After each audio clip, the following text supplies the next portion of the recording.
আলহামদুলিল্লাহ, আমাদের একজন প্রিয় বোনের জাপানের টেকনিক্যাল ইন্টার্ন ট্রেনিং প্রোগ্রামের ভিসা হয়েছে।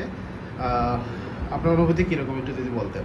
আমার অনুভূতি আনবিলিভেবল, এটা কাউকে বোঝানো যায় না যে একটা গার্মেন্টসের ভিসাতে যে জাপান গিয়ে প্রায় 1-1.5 লক্ষ টাকা স্যালারি পাবো, এটা কাউকে বুঝায় মানে বিশ্বাস করানো যাবে জি না। জি জি। তো আপনি কতদিন ভাষা শিখছেন? আমি ভাষা 2 মাস শিখে ইনশাআল্লাহ 5 পরীক্ষা দিয়ে পাস করছি। আচ্ছা, আপনার ভিসার কপিটা একটু দেখাবেন, যে আসলে অনেকে বিশ্বাস করতেছে। হ্যাঁ। কাছে একটু এনে দেখাবেন। হ্যাঁ, উনি টেকনিক্যাল ইন্টার্ন ট্রেনিং প্রোগ্রামে 8 এপ্রিল ভিসাটা পেয়েছে। আচ্ছা, ঠিক আছে, থ্যাংক ইউ।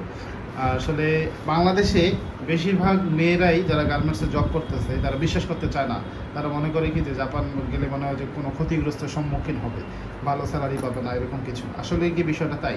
না না না, এটা ধারণা একদম ভুল। আমি যতদূর আমি অনেক যাচাই বাছাই করে গেছি। আমার কোম্পানিতে আরো 4 জন বাঙালি আছে।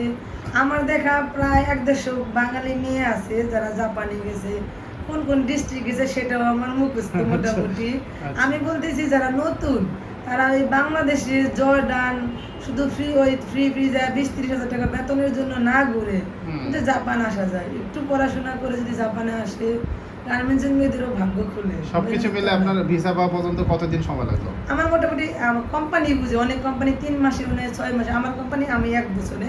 আচ্ছা 4 জন ইন্টারভিউ পাস করে 2 জন 6 মাসে গেছে আর আমরা 2 জন 1 বছর। আচ্ছা। তো সর্বোপরি আমি মনে করি যে কিরকম স্যালারি হবে আপনার?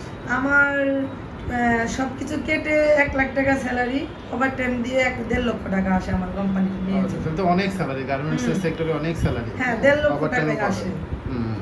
তো ভাইয়ের হাজবেন্ড, তাই তো? হ্যাঁ, আমার হাজবেন্ড। উনিও মূলত হচ্ছে জাপানে যেতে যাচ্ছেন। ভাই, আপনার কিরকম ফিল হচ্ছে যে আপনার ওয়াইফ জাপানে যাচ্ছেন, যদি একটু বলতেন। আসলে বিষয় হচ্ছে কি, অনেকে ভয় পায় যে বাড়িটা কেমন। তা আমি নিজে আমার ওয়াইফকে পাঠাচ্ছি যে আচ্ছা। আমার নিজের ইচ্ছা অনেক দিন বাইরে যাওয়ার, কিন্তু আমি চেষ্টা করছি অনেক দেশে পাই না। কিন্তু আমি চিন্তা করছি আমার ওয়াইফ যেহেতু যাচ্ছে, তার মাধ্যমে আমি যেতে, আমরা যদি একটা থাকতে পারি। আচ্ছা আচ্ছা, উনিও ভাষা শিখে, উনিও হ্যাঁ, আমি এখন আসছি এই সেন্টারে, আমি এখানে ভাষা শিখবো এবং আমিও জাপান যাবো। আচ্ছা আচ্ছা, দোয়া করি। তা নতুন যারা যেতে চায় তাদের ক্ষেত্রে আপনার কি বলবেন? তো আমি চাই যারা নতুন যেতে চান, যারা ভয় পান, কোনো টেনশন নেই, আপনার নির্দ্বিধায় আসেন এবং বাইরে যান এবং জীবনটাকে সুন্দর করেন। আচ্ছা আচ্ছা।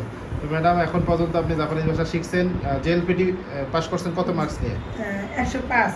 105 মার্কস। জি। এবং উনি জাপানিজ ভাষাটা খুবই N4 পর্যন্ত উনি শিখতেছেন।